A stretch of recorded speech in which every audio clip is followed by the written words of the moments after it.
உறவுகளுக்கு வணக்கம். இன்னைக்கு நம்ம முக்கியமான 3 விஷயத்தை பத்தி பேச போறோம். முதல் விஷயம் என்னன்னா, முருகர் கோயிலா இருக்கக்கூடிய திருப்பரங்குன்றம் மலைக்கு பக்கத்துல இருக்கக்கூடிய தர்கால கோழி வெட்டுறாங்க, ஆடு வெட்டி பலியிடுறாங்க. இதனால கோயிலோட புனிதத்தன்மை, முருகர் கோயிலோட புனிதத்தன்மை கெடுது அப்படின்னு சொல்லி ஒரு குற்றச்சாட்டு எழுந்திருக்கு. ஆனா நமக்கு எழுதக்கூடிய கேள்வி என்னன்னா, முருகருக்கே கோழியை படையலா போட்டிருக்கிறோம், முருகருக்கே ஆட்டை பலியிட்டு இருக்கிறோம் அப்படிங்கிற வரலாறு சங்க இலக்கிய பாடல்கள் மூலியமா உறுதியளிக்கப்பட்டிருக்கு. அது என்னங்கிறது இந்த காணொலி மூலியமா பார்க்கலாம். அதையும் தாண்டி இன்னைக்கு இது சிக்கந்தர் மலையா இல்ல திருப்பரங்குன்ற மலையா அப்படிங்கிற கேள்வியும் வாக்குவாதமும், அந்த விளக்கை எங்க ஏத்தணும், ஏத்தலாமா ஏத்தக்கூடாதா மேல மலை உச்சியில அப்படிங்கிற கேள்வி எழுந்திருக்கு. அதோட விளக்கங்களும் அந்த ஊர் மக்கள் சொல்லக்கூடிய விஷயங்களும் இதுக்கு பின்னாடி இருக்கக்கூடிய வரலாறையும் நம்ம இந்த காணொலியை முழுமையா பார்க்க போறோம். மூன்றாவதா, இது நாள் வரைக்கும் நம்ம நல்லா பார்த்திருக்கோம், இந்த கோயிலை பாதுகாக்கிறோம், மதத்தை பாதுகாக்கிறோங்கிற யாராச்சும் கோயிலுக்குள்ள மக்கள் யாராலையும் போக முடியல அப்படின்னு சொல்லிட்டு போராட்டத்துக்கு வந்து கலந்துக்கிட்டாங்களா? தாழ்த்தப்பட்ட பிற்படுத்தப்பட்ட மக்களை கோயிலுக்குள்ள உடமாடிக்கிறாங்கன்னு சொல்லி போராட்டத்துல யாராச்சும் கலந்துக்கிறாங்களா? கலந்துட்டது கிடையாது. தமிழ்ல தான் வழிபாடு நடத்தணும், முருகர் கோயில்ல திருச்செந்தூர்ல குடமுழுக்கு தமிழ்ல நடக்கணும் அப்படின்னு சொல்லிட்டு நாம் தமிழ் கட்சி போராடி இருக்காங்க. ஆனா பாரதிய ஜனதா கட்சிக்காரங்களோ இந்துத்துவவாதிகளோ யாராச்சும் தமிழ்ல தான் குடமுழுக்கு நடத்தணும் அப்படின்னு சொல்லி பேசி நீங்க கேள்விப்பட்டிருக்கீங்களா? இதுக்கு பின்னாடி இருக்கக்கூடிய அரசியலை இந்த காணொலி மூலியமா உடைச்சு கீழே போடுறதுதான் இந்த காணொலியோட நோக்கம். காணொலி முழுமையா பாருங்க, நிறைய முக்கியமான விஷயங்கள் இந்த காணொலியில சுருக்கமா நம்ம பேச போறோம். திருப்பரங்குன்றத்துல 100 வருடமா நாங்க அந்த உச்சி பிள்ளையார் கோயில்னு சொல்லக்கூடிய அந்த இடத்துல தீபத்தூண்ல தான் நாங்க விளக்கேத்திட்டு வந்துட்டு இருக்கிறோம். இவங்க புதுசா பாரதிய ஜனதா கட்சிக்காரங்க அதுக்கும் மேல இருக்கக்கூடிய தர்கா பக்கத்துல இருக்கக்கூடிய ஒரு தூண்ல விளக்கேத்தணும்னு சொல்லி போராடிட்டு இருக்காங்க. இதற்கும் எங்களுக்கும் எந்த சம்மந்தம் இல்லைன்னு சொல்லி அந்த கோயில் நிர்வாகமும் ஊர் பொதுமக்களும் மக்களுடைய நம்பிக்கையை குலைக்கும் விதமா பாரதிய ஜனதா கட்சிக்காரங்க நடந்துக்கிறாங்க. அவங்களுக்கு எங்களுடைய வழிபாட்டு முறையை பத்தி எந்த புரிதலும் கிடையாது அப்படிங்கறது ஒரு தரப்பினர் சொல்றாங்க. மூன்றாவது முக்கியமான கேள்வி நமக்கு எழுப்புது, இன்னைக்கு கோயிலை பாதுகாக்கிறோம், இன்னைக்கு நம்ம வந்து வழிபாட்டை பாதுகாக்கிறோம்னு சொல்லக்கூடிய இந்துத்துவவாதிகள் யாராச்சு நம்மளுடைய கோயிலுக்குள்ள தாழ்த்தப்பட்ட பிற்படுத்தப்பட்ட மக்கள் வந்து சாமி கும்பிட கூட தடை செஞ்சு வச்சிருக்கிற அந்த விஷயம் அப்பவும் இதே மாதிரி கோர்ட் உள்ள போகுது, இதே மாதிரி போலீஸ்காரங்களா வந்து மாபெரும் கலேபரம் நடந்தது. அன்னைக்கு இந்துத்துவவாதிகள் எங்க போயிருந்தாங்க? இன்றளவும் பல கோயில்களுக்குள்ள தாழ்த்தப்பட்ட பிற்படுத்தப்பட்ட மக்களால போக முடியல.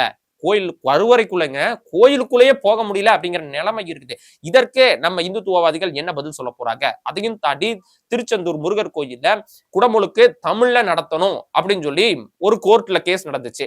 அந்த கோர்ட்டோடைய தீர்ப்பு தமிழ்ல தான் குடமுழுக்கு நடத்தணும் வந்ததுக்கு அப்புறமும் அங்க நடந்த ஏகப்பட்ட கலேபரத்தப்போ இந்துத்துவவாதிகள் எங்க போயிருந்தாங்க? இன்னைக்கு நான் கேட்கக்கூடிய கேள்வி என்னன்னா, இந்துத்துவவாதிகள் முருகரை பாதுகாக்கணும்னு சொல்லக்கூடிய வாயடிக்கக்கூடிய இந்துத்துவவாதிகள் திருச்செந்தூர் முருகர் கோயில்ல குடமுழுக்கு தமிழ்ல தான் நடக்கணுங்கிறதுல உங்களுடைய கருத்து என்ன? அதையும் தொடர்ந்து 1000 வருஷமா 100,000 வருஷமா பார்த்தீங்க அப்படின்னா இந்த உச்சி பிள்ளையார் கோயில்ல தான் நாங்க வந்து விளக்கேத்திட்டு வரோம்னு சொல்லி அந்த ஊர் பொதுமக்கள் சொல்லும் போதும், அந்த 100 வருஷத்துக்கு முன்னாடி நீங்க அந்த தூண்ல தான் விளக்கேத்திட்டு இருந்தீங்க, அதனால நம்ம அங்க விளக்கேத்துறது தான் முறையா இருக்கும் அப்படின்னு சொல்லி இந்துத்துவவாதிகள் இன்னைக்கு தர்க்கம் பண்றது நம்ம பல இடங்களை பாக்குறோம். 100 வருஷத்துமா பின்பற்றிட்டு வரக்கூடிய அந்த நடைமுறையை பிரேக் பண்ணி அதற்கு முன்பாக அந்த 100 வருஷத்துக்கு முன்பாக அந்த விளக்கதான் ஏத்திட்டு இருக்கிறாங்க அப்படிங்கறத ஒத்துப்போம். ஒருவேளை அதை பின்பற்ற மாதிரி இருந்தா நம்மளுடைய பழனி கோயில்ல 100 வருஷத்துக்கு முன்னாடி அங்க பூஜை, அந்த கோயில் கருவறைக்குள்ள போய் பூஜை செஞ்சுட்டு இருந்தது பழனி பண்டாரம்னு சொல்லக்கூடிய ஒரு குடும்பத்தினர் தான் அந்த பூஜையையும் ஆகமத்தையும் செஞ்சுட்டு இருந்தாங்க. இன்னைக்கு வந்து பிராமணியர்கள் உள்ள போய் ஆடிட்டு இருக்கிறாங்க. இந்த இந்துத்துவவாதிகள் மீட்கணும், காப்பாற்றணும், முருகரை பாதுகாக்கணும்னு நினைக்கக்கூடியவங்க அந்த பிராமணர்களை அப்புறப்படுத்திட்டு அங்க பழனி பண்டாரங்களை பூஜை நடைமுறைகளுக்கு உள்ள கொண்டு போய் வைப்பாங்களா? கடவுளோட கருவறைக்குள்ள கொண்டு போய் வைப்பாங்களா? நாம் இதே மாதிரி கோயம்புத்தூர்ல இருக்கக்கூடிய மருதமலையிலையும் பண்டாரன்னு சொல்லக்கூடிய அந்த கம்யூனிட்டி குறிப்பிட்ட மக்களால தான் அந்த கோயில் பாரம்பரியமா கொண்டு வரப்பட்டது. அதுக்கப்புறம் விஜயநகர பேரரசு காலத்துலதான் அந்த விஜயநகர பேரரசுடைய ஒரு முக்கியமான மந்திரியின் கீழே தான் இந்த நடைமுறை மாறி பிராமணர்கள் இந்த மாதிரி முருகர் கோயிலுக்குள்ள போய் அந்த ஆகங்களை செஞ்சதாகவும் கருவறைக்குள்ள போனதாகவும் அதற்கப்புறம் தான் உரிமையில தலையிட்டு தமிழ் மக்களுடைய உரிமையை பிடிக்கக்கூடிய வழிபாட்டு உரிமையை பிரிக்கக்கூடிய இந்த செயலை நாம் தமிழ் கட்சி வன்மையா கண்டிக்குது.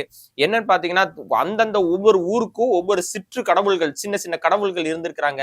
ஒரு குலதெய்வ கடவுளாக வழிபட்டு வந்தவர் தான் நம்ம முருகர் வந்து ஒரு தேசிய கடவுளா நம்ம தமிழர்கள் வந்து வழிபட்டு வந்துட்டு இருக்காங்க. அந்த வழிபாட்டு முறையில ஒரு முக்கியமான கலாச்சார பின்னணிதான் இந்த கோழிய பலி கொடுக்கறது, சேவலை பலி கொடுக்கறது, ஆட்டை பலி கொடுக்கறது அப்படிங்கிற மரபை பின்பற்றிட்டு வந்தவங்க தான் நம்ம தமிழர்கள். அதுக்கப்புறம் சைவ மதத்துக்கு திரும்பும் போதும் பல பிராமணியர் சிந்தனை உள்ள வந்ததுக்கு அப்புறம் தான் இன்னைக்கு நம்ம பல முருகர் கோயில்ல முருகரை வந்து வெஜிடேரியன் கடவுளா கன்வெர்ட் ஆகுறாங்களே ஒழிய பாரம்பரியத்தின் அடிப்படையில பாத்தீங்க அப்படின்னா எல்லா முருகர் கோயில்லையும் நம்ம வந்து இந்த நம்ம ஆட்டை பலி கொடுக்கக்கூடிய அந்த கலாச்சாரம் தமிழர்களுடைய பாரம்பரியத்தோட ஒன்று இருக்கு. அந்த அடிப்படையில நீங்க பார்க்கும்போது இந்த இந்த இந்துத்துவவாதிகளால ஒருபோதும் நம்மளுடைய கலாச்சாரத்தையோ நம்மளுடைய தமிழ் கலாச்சாரத்தை ஒருபோதும் இந்த இந்துத்துவவாதிகளால புரிஞ்சுக்க முடியாது. அவர்கள் சொல்றாங்க முருகருடைய தொன்மை வந்து கெட்டுருதே, புனிதத்தன்மை கெட்டு போகுது அப்படிங்கிறான்.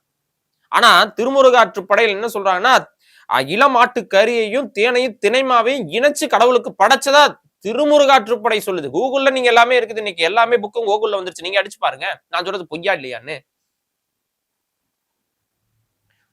அந்த ஒவ்வொரு கோயிலுக்கு முன்னாடி இருக்கக்கூடிய அந்த வேலுகள்ல பலி கொடுக்கக்கூடிய சிஸ்டம்ல ஒரு இப்படி இருந்திருக்கிறது என்னன்னா, அந்த உயிரோடு இருக்கக்கூடிய சேவலை அந்த வேல்ல அடிச்சு அந்த உயிருக்கு துடிக்கக்கூடிய அந்த சேவல் ஆடும்போது அந்த மணியும் ஆடுது அப்படின்னு சொல்லி திருமுருகாற்றுப்படையில ஒரு குறிப்பு சொல்லுது. இன்னைக்கு நம்ம வந்து இந்த நூற்றாண்டுல உட்கார்ந்துட்டு அந்த நூற்றாண்டுல மக்கள் வழிபட்ட முறையை வந்து விமர்சிக்கிறது வந்து மிக தவறான ஒரு விடயமா இருக்கும். ஏன்னா இன்னையில இருந்து 100-200 வருஷத்துக்கு முன்னாடி மக்கள் வந்து அது ஒரு குறிஞ்சி நில தலைவனா இருக்கக்கூடிய முருகன், குறிஞ்சி நில தலைவனா இருக்கக்கூடிய முருகன் ஒரு வேடவன், வேட்டையன் எப்படா வெஜிடேரியனா இருக்க முடியும்? ஏதாவது ஒரு அறிவு இருக்காடா உங்களுக்கு? வேட்டை சமூகமா தமிழர்கள் வாழ்ந்துட்டு இருந்த போது அவங்க வந்து முழுக்க முழுக்க விவசாயத்துக்கு கூட திரும்பாத சமயத்துல அவங்க முழுக்க முழுக்க வேட்டை சமூகமா இருந்திருக்கிறாங்க. வேட்டையாடி சாப்பிடுவாங்க. அப்ப நான்வெஜ் சாப்பிடாம வேற என்னத்துல திங்கிறது? அறிவு இருக்குதா உங்களுக்கு? நான்வெஜ் மேல இந்த மாதிரி அசைவ உணவுகள் மேல மதத்தை திணிக்கக்கூடிய அரசியலை இந்த வட இந்தியர்களால தான் தமிழ்நாடு முழுமைக்கு பரப்பப்பட்டிருக்கு. அது கூட சேர்ந்து இந்த கொஞ்சம் இந்துத்துவவாதிகளும் உள்ள புகுந்து வந்துகிட்டு இருக்கிறாங்க. இவ்வளவு ஒரு கேவலமான ஒரு விஷயம். அந்த திருப்பரங்குன்ற மக்கள் சொல்றாங்க எங்களுடைய வழிபாடு 100,000 வருஷமா நாங்க இதை தான் பின்பற்றிட்டு வரோம். முஸ்லீம்களோ இந்துக்களோ எல்லாம் ஒண்ணுக்குள்ள ஒன்னா வாழ்ந்துட்டு இருக்கிறோம்.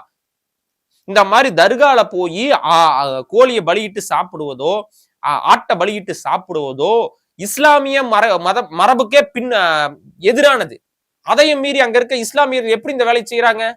ஏன் அப்படின்னா அவர்கள் தமிழர்கள், தமிழ் மரபை பின்பற்றக்கூடிய தமிழர்கள் ஏதோ ஒரு காரணத்தால மதம் மாறி போயிருக்கிறாங்க. அவங்க மதம் மாறி போனதுக்கு அப்புறம் கூட தமிழர்களுடைய மரபா இருக்கக்கூடிய இறை வழிபாட்டில் இருக்கக்கூடிய இந்த பலியிடக்கூடிய கல்ச்சரை அவங்களால விட முடியல. அதனாலதான் இன்றளவும் பல தர்காவுல மாதிரி பலியிட்டு கடவுளுக்காக பலியிட்டு மக்கள் எல்லாம் சாப்பிடக்கூடிய அந்த ஒரு நடைமுறை இருந்திருக்குது. இது இஸ்லாம்ல கிடையாது, அடிப்படையில இஸ்லாம்ல கிடையாது இது. ஆனாலும் தமிழர்களுடைய தொன்மை, தமிழர்களுடைய வரலாறு, அவர்கள் தொன்று தொட்டு அவனுடைய இன்னைக்கு இருக்க இஸ்லாமியர் இல்லாட்டியும் அவன் இஸ்லாமியரோட அப்பாவோட அப்பாவோட அப்பாவோட அப்பா அந்த வேலையை செஞ்சிருக்கிறாரு. அந்த வரலாறு அந்த ஊருக்கும் அவங்களுக்கும் இருக்கக்கூடிய அந்த பிணைப்பை பிரிக்கிறதுக்கான வேலையை இன்னைக்கு பாசிச பாஜக செஞ்சுக்கிட்டு இருக்குது. அந்த ஊர் மக்கள் இந்து முஸ்லிம் கிறிஸ்டியன் எல்லாத்தையும் தாண்டி அந்த ஊர் மக்கள் அந்த ஒரு நடைமுறையை பின்பற்றுறாங்க. அதைய தடுத்து நிறுத்துறதுக்கு உனக்கு என்ன அதிகாரம் இருக்கு? 100 வருஷத்துக்கு முன்னாடி இருக்க எல்லாத்தையும் மாத்தணும் அப்படின்னா இன்னைக்கு நீ பழனி கோயிலுக்கு போய் பண்டாரங்க சொல்லக்கூடிய அந்த கம்யூனிட்டி பீப்புள்ஸ் நீ வந்து கருவறைக்குள்ள விடுவியா? உடனும் கோரிக்கை எழுப்புவியா? கோர்ட்ல இதே மாதிரி போய் கேஸ் போடுவியா? ஐயா 100 வருஷத்துக்கு முன்னாடி பழனி பண்டாரங்கள் தான் ஏன் உள்ள பூஜை பண்ணிட்டு இருந்தாங்க, ஆனா இன்னைக்கு பிராமணர்கள் உள்ள உட்காந்து ஆடிட்டு இருக்காங்க, ஒரு கேஸ போடு நீங்க சுப்ரீம் கோர்ட்ல போய். அதனால மறுபடியும் அந்த பண்டாரங்களே அப்படின்னு சொல்லக்கூடிய அவங்களையே வந்து பழனியில வந்து பூஜை செய்ய வைக்கணுங்கயா. அப்புறம் இந்த சமஸ்கிருதத்துல மந்திரம் ஓதக்கூடிய கலாச்சாரம் எல்லாம் இங்க இல்லைங்கய்யா, வெறும் ஒரு 2000 வெறும் 200-300 வருஷத்துக்கு முன்னாடி தான் இங்க வந்திருக்கு. அதனால அதையும் மீட்டெடுப்போங்கய்யா. தமிழ்நாட்டுல அனைத்து கோயில்களிலும் தமிழ்ல தான் அர்ச்சனை நடக்கணும், தமிழ்ல தான் குடமுழுக்கு நடக்கணும் அப்படின்னு ஒரு சட்டத்தை போடுங்கன்னு இந்துத்துவவாதிகள் நீங்க போய் கேள்வி எழுப்புங்க. எவன்டா கோயிலுக்குள்ள தாழ்த்தப்பட்ட பிற்படுத்தப்பட்ட மக்களை விடமாட்டேன்னு சொல்றவன் நான் இந்துடா நான் ஒருவன்டா அப்படின்னு சொல்லிட்டு நீ தாழ்த்தப்பட்ட பிற்படுத்தப்பட்ட மக்கள் எல்லாத்தையும் இணைச்சிட்டு இந்துத்துவவாதிகள் நீங்க அந்த கோயிலுக்குள்ள போங்க. தைரியம் இருக்கா, திராணி இருக்கா, துணிவு இருக்கா, துணிச்சல் இருக்கா இதை பத்தி பேசுறதுக்கு இந்துத்துவவாதிகளுக்கு? மத கலவரத்தை உருவாக்குறதை தாண்டி வேற எந்த சிந்தனையும் கிடையாது. மக்களோட நலன் வாழ்வு, மக்களுடைய ஒரு ஒற்றுமை, மக்களுடைய எதை பத்தி கவலை இல்லை. கலேபரத்தை உருவாக்குறதே பிரிச்சு ஆள்றது. முஸ்லீம் கிறிஸ்டின் பிரச்சனை, இந்து முஸ்லீம் பிரச்சனை உருவாக்கிட்டோம் அப்படின்னா இந்துக்களோட ஓட்டெல்லாம் செதறாம கிடைக்கும். இதெல்லாம் குஜராத்ல நடக்கும், பீகார்ல நடக்கும். இந்த தமிழ்நாட்டுல நடக்காது, வாய்ப்பு இல்ல. இந்த வேலையை நீங்க செஞ்சுக்கிட்டே இருக்கிறனாலதான் பாரதிய ஜனதா கட்சி தமிழ்நாட்டை விட்டு முழுக்க முழுக்க அப்புறப்படுத்தப்பட்டிருக்குது. ஏடிஎம்கே காரங்க காரி மூஞ்சில துப்புனாங்க. எங்க அம்மாவை சொன்ன உங்க கூட கூட்டணியே கிடையாதுடா அப்படின்னு சொல்லி கிழிச்சாங்க. உங்க கூட பிஜேபி கூட கூட்டணியில இருந்தனாலதான் நாங்க தோல்வி அடைஞ்சோன்னு எடப்பாடி பழனிசாமி சொன்னாரு. இன்னைக்கு அவர் கூடயே போய் கூட்டணி வைக்கிறீங்க. உங்களுக்கு ஏதாவது அறிவு இருக்கா? தைரியம் இருக்கா? தமிழ்நாட்டு மக்களை தனியா போய் சந்திக்கிறதுக்கு தைரியம் இருக்கா? கிடையாது. ஏடிஎம்கேவோட ஒரு ஷோல்டர்ல சாஞ்சுக்கிட்டு தான் போகணும். தேர்தல் அரசியல்ல துணிச்சலா தனியா வந்து நின்று தைரியம் இருக்கா உங்களுக்கு போட்டியிடுவதற்கு? 40 சீட்டு விட்டு கொடுத்தீங்க. மோடி மோடி மோடின்னு சொன்னீங்க. எங்க போனார் மோடி? 40 சீட்டு போயிடுச்சு. தேர்தல் அரசியலை விட்டுருங்க, மக்கள் அரசியலுக்கு வாங்க. அந்த முருகர் மலையை வந்து முருகர் மலைன்னு அறிவிக்கணும்னு போராடக்கூடிய பாரதிய ஜனதா கட்சியினர் தமிழ்நாட்டில் இருக்கக்கூடிய இத்தனை மலைகளையும் திராவிட முன்னேற்ற கழக அரசாங்கம் குவாரிங்கிற பேர்ல அடிச்சு உடைச்சு வித்துக்கிட்டு இருக்காங்க பல மாநிலங்களுக்கு. அதை பற்றி என்னைக்காச்சும் நீங்க கேள்வி எழுப்பியிருக்கீங்களா? நம்ம மரபுப்படி மலைகளும் ஆறுகளும் தான் வழிபாட்டு தலங்களா பின்பற்றப்பட்டு இருக்குது. நல்லா பாருங்க நீங்களே, பல கோயில்கள் வந்து ஆத்தங்கரை ஓரமா இருக்கும், பல கோயில்கள் மலை மேல இருக்கும். மலையும் ஆறும் தான் தமிழர்களுடைய ஒரு முக்கியமான வழிபாட்டு ஸ்தலம். ஆறுல மணல் அள்ளி விற்கிறான். அதை பத்தி என்னைக்காச்சும் இந்துத்துவவாதிகள் கேள்வி எழுப்பியிருக்கீங்களா? மலையை உடைச்சு கொல்றான் குவாரிங்கிற பேர்ல. அதை என்னைக்காச்சும் கேள்வி எழுப்பியிருக்கீங்களா? இது மாதிரி மக்களுக்காகவோ மக்களுடைய இயற்கை வளங்களுக்காகவோ எதிர்கால நல்வாழ்வுகளுக்காகவோ எந்த கேள்வியும் எழுப்புறதில்லை. அதையெல்லாம் விட்டுட்டு வெறும் கடவுளை பாதுகாக்கிறோம் அப்படிங்கிற ஒரு போலி பிம்பத்துல கலேபரத்தை உருவாக்குறத தாண்டி இந்த பாரதிய ஜனதாக்கு எந்த ஒரு நோக்கமும் கிடையாது. நாம் தமிழர் கட்சி இது வன்மையா கண்டிக்குது. அங்க இருக்கக்கூடிய அந்த கோயில், அதாவது திருப்பரங்குன்றம் மலை, அந்த ஊர் மக்களுக்கு சொந்தமானது. இந்துவா முஸ்லீமா கிறிஸ்டினாங்கிறத குப்பையில போடு. திருப்பரங்குன்றம் அப்படிங்கிற அந்த ஊருக்கு சொந்தமானதுதான் அந்த மலை. அந்த மலை திருப்பரங்குன்றம் மலைன்னு தான் தர்கால் இருக்கவங்களே சொல்லும் போது சிக்கந்தர் மலைங்கிறது ஊர் மக்கள் பேச்சு வழக்கில் கூப்பிட்டு இருக்காங்க. அப்ப நீயா ஒரு கலைபரத்தை உருவாக்குற? இது முருகர் மலையா சிக்கந்தர் மலையான்னு கேட்கிற. அவங்க தர்காலே எழுதி வச்சிருக்காங்க இது திருப்பரங்குன்ற மலையில் இருக்கக்கூடிய தர்கான்னு எழுதி வச்சிருக்காங்க, போர்டு வச்சிருக்காங்க. அதை உங்க கண்ணுக்கு தெரியல. இந்துவும் முஸ்லீமும் கிறிஸ்டியனும் அந்த ஊர் மக்கள் ஒன்னா இருக்கிறாங்க. 100-200 வருஷமா அந்த ஊர் மக்கள் ஒன்றுமையா வாழ்ந்துட்டு இருக்கிறத பிரிக்க நினைச்சா அது ஒருபோதும் நடக்காது. நாம் தமிழர் கட்சியினர் இது வன்மையா கண்டிக்கிறோம்.